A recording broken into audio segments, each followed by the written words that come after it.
Cristiano is a special player for me. Well, in fact, he's a very special player for everyone. Being the all-time top scorer in a sport is no easy feat after all.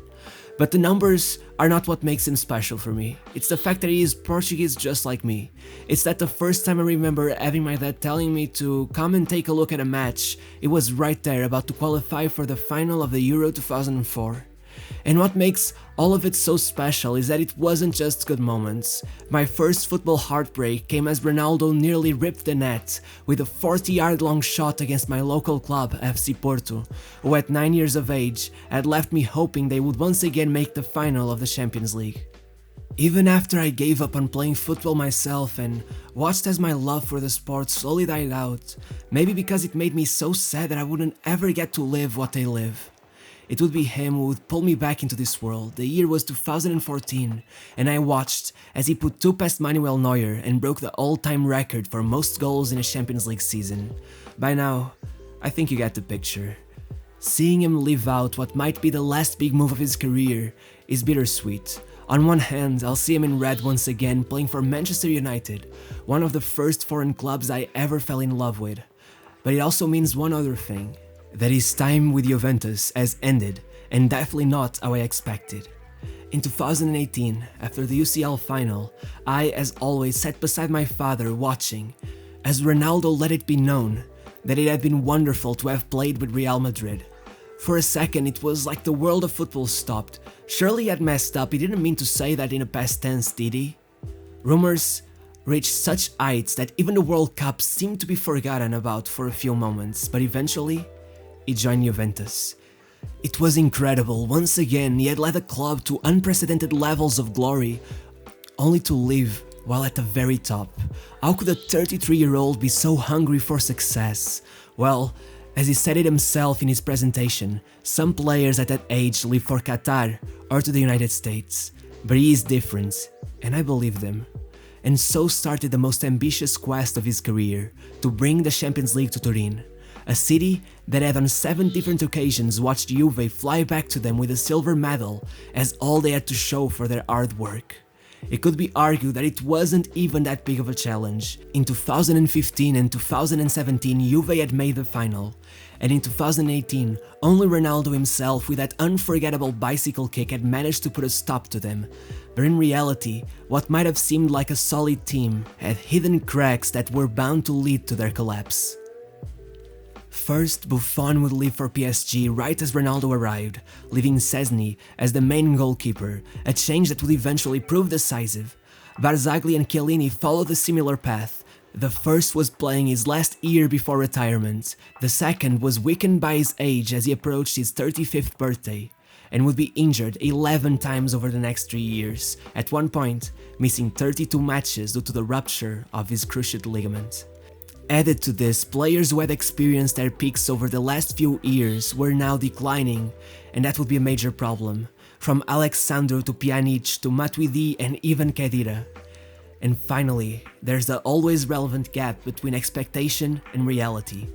With many fans failing to keep up with Serie A, there was a sense that Juve's squad was completely stacked, while in fact, over the last few years they had been stripped of so many top players it was hard to even keep up. Lee Steiner, Dani Alves, Patrice Evra, Marchisio, Paul Pogba, Andrea Pirlo, Arturo Vidal, Kingsley Coman, Higuain, Alvaro Morata, Llorente and Carlos Tevez. And though they should have used these departures to fund significant squad improvements, not that much had happened. There was João Cancelo, who was an exceptional signing. There was also Douglas Costa, who would not work out between injuries and other shenanigans. He proved much less useful than expected. There was the return of Bonucci, which should have been an alert of the atrocious habit Juventus has of re-signing players. Bernardeschi, Cuadrado, Matuidi and even Dybala a few years back were other relevant signings that would have substantially different impacts on the squad. All of this added up to a team that was more of a facade than something with actual substance. Cristiano would have a much harder task than the one he had been made aware of, and so began the first season. Domestically, it would be the easiest one. Even though the signing of Cristiano had brought in a lot of attention to the league, the market had closed before the teams had a chance to profit from it, and Juventus would walk to the title, finishing 11 points ahead of Napoli, but some of the early signs were there. Juventus lost the Coppa Italia for the first time in 4 years and only won 1 of their last 9 matches. Just keep in mind that at a certain point they were 20 points in front of Napoli. Ronaldo had finished the season as the player who had won the most points for his team in all of Europe, a total of 31 across all competitions. It wasn't even close, he was always rescuing them at the last minute. Just keep in mind that in their 6 draws of the season, only in 1 occasion it had been another player other than Ronaldo to tie the match. Regardless, they had won the league and the focus of this season was on the Champions League. It all went wrong as 29 minutes after his debut, Ronaldo got a red card and a 1-match ban, which in my opinion was very harsh refereeing. As Ronaldo came back, he would play none other than Manchester United, and he would put Juventus in front with one of the goals of the season. Then, he would assist a winning goal against Valencia and Juve's only goal against Young Boys. So they arrived at the knockout stage and Juventus would be matched with Atletico de Madrid. Unlucky, but to be fair, Ronaldo was like the boogeyman for this club. Only 4 hat-tricks have ever been scored against Simeone's Atletico, and all of them were scored by Cristiano. Along the same lines, the last time Atletico had been knocked out by a team that didn't include Cristiano was 2009. As you might imagine, Atletico de Madrid fans were over the moon when Ronaldo unwillingly sent the ball into the net to make the first leg match 2-0 in favor of Atletico. They booed him, yelled out his name, Simeone even celebrated by pointing to his groin, and Ronaldo stood there, watching. The storm was brewing as Ronaldo raised his hand, indicating the number 5, the number of Champions League trophies he had won. As Ronaldo walked out of the stadium telling the press, "I have won 5 Champions Leagues. Atletico won none. We will see in the second leg." Outside, Atletico fans mocked him in all sorts of ways. It was euphoria. The giant had been tumbled. Over the following days, odd stories would show up in the press. Ronaldo had invited all of his friends and family to watch the second leg. Why was that? There was a message telling one of his friends that he would score a hat-trick. Surely he doesn't believe that. Another text message pops up and is assuring Evra that Juventus will make it through.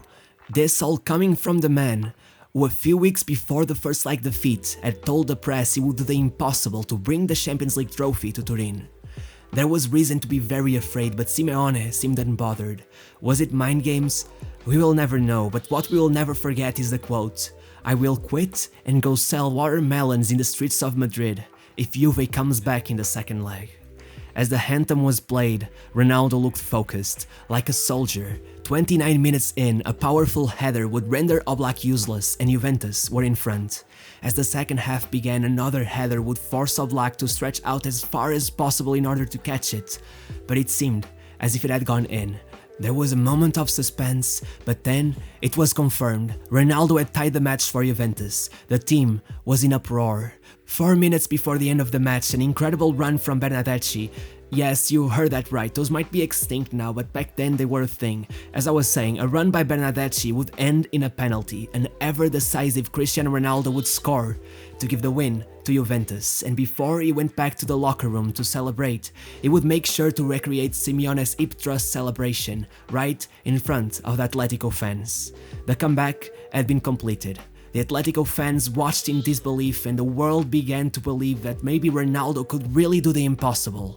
Their next match was Ajax, a collective of young talents who had already shown Real Madrid what they were made of, and were more than willing to do the same to Juventus. Ronaldo would send Juve in front with an incredible header following an inch-perfect cross from Cancelo, and some of the most impressive off-the-ball movement football can provide you. Unfortunately, Juventus would not manage to hold on to the result and the final score would be a 1-goal draw. There was a slight advantage towards Juventus due to the away goal as they headed towards the home leg, and it only became more evident that they would go through as Ronaldo once again seemingly showed up out of nowhere to score through a header and put Juve in front. Ronaldo had scored 5 times in the last 200 minutes of football. Now he could only hope that Juventus would not keep on conceding, but we all know how it went. First, the defense seemed to completely fall asleep as Van de Beek, who they assumed was offside, ended up completely alone with the goalkeeper and scored. Then, 3 players entered the same aerial duel with De Ligt, and somehow he managed to score, sending Juventus on their way out of the Champions League. The season was over, following the string of defeats I mentioned previously, and so was Allegri. And a few months after his arrival at the club, Ronaldo was already witnessing the first managerial change. Over this last year, aside from Ronaldo, who would win the Serie A Player of the Year award and finish third on the Ballon d'Or after winning the Nations League with Portugal as the top scorer of the final stage, the main highlights of the squad had been João Cancelo, who seemed to constantly break through the other team's lines before supplying Ronaldo with incredible crosses, and Moise Kean, a teenager who at times seemed like a mini Ronaldo, showing up very often when it mattered the most. So, Juventus had the marvelous idea of selling both for a total of £56 million plus Danilo, who had pretty much been hated by both his previous clubs. Though, to be fair, once he moved to centre-back, he would be pretty solid for Juve. Alongside this, they would also sell Spinazzola, a player I was hoping would get more time in the squad, but was deemed by new coach Maurizio Sarri as deadwood. I'm sure if you watched Euro 2020, you are well aware that Spinazzola is much more than deadwood.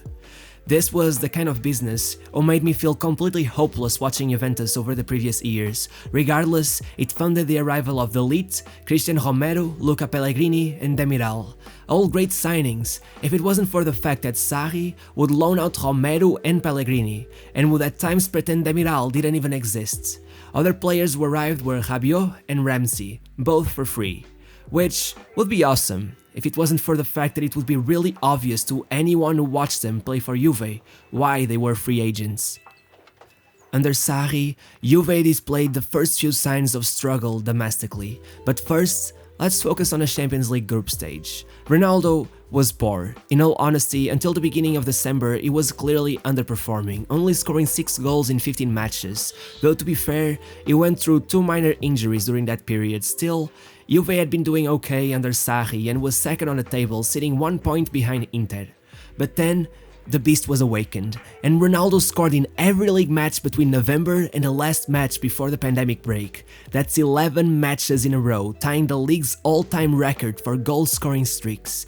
And just like that, Juventus were top of the table. Unfortunately, they had also just played their last 16 first leg match against Lyon and lost the match 1-0.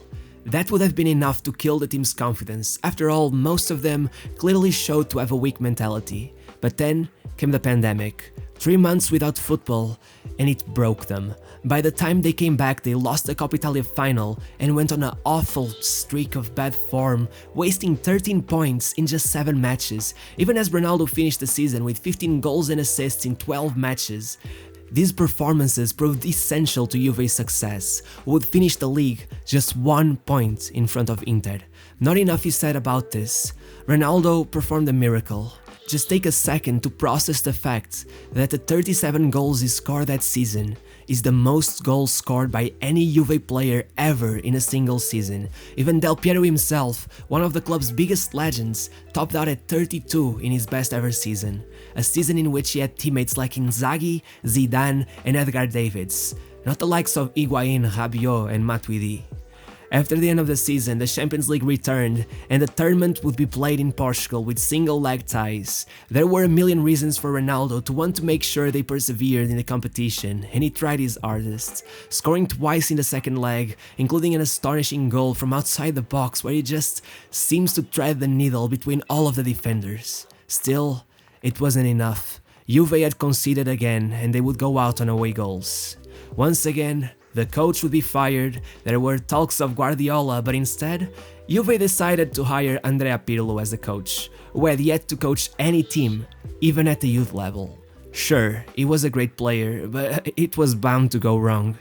They swapped Pjanic for Artur, got McKennie from Schalke, Morata made a return, and the one good thing to come out of the transfer market, they got rid of a lot of deadwood and signed the incredible Federico Chiesa. I can't lie, I'm a big fan of the guy. One final note though, they also sent Pellegrini back on loan and sold Romero to Atalanta, and for this one, I gotta break the chronological progression of the video to say he won the Serie A Defender of the Year award. They pretty much gave away the best defender in the league What is wrong with this club, like for real? To be honest, this season the team didn't play that much worse than Sarri's. They were just more consistent at playing poorly. Sarri's Juve just went on a lot of periods of awful form. Pirlo's side, on the other hand, was constantly disappointing everyone with how mediocre they were. Pirlo ended up getting only 5 points less than Sarri. The difference was Pirlo finished 4th in the table and Sarri finished 1st.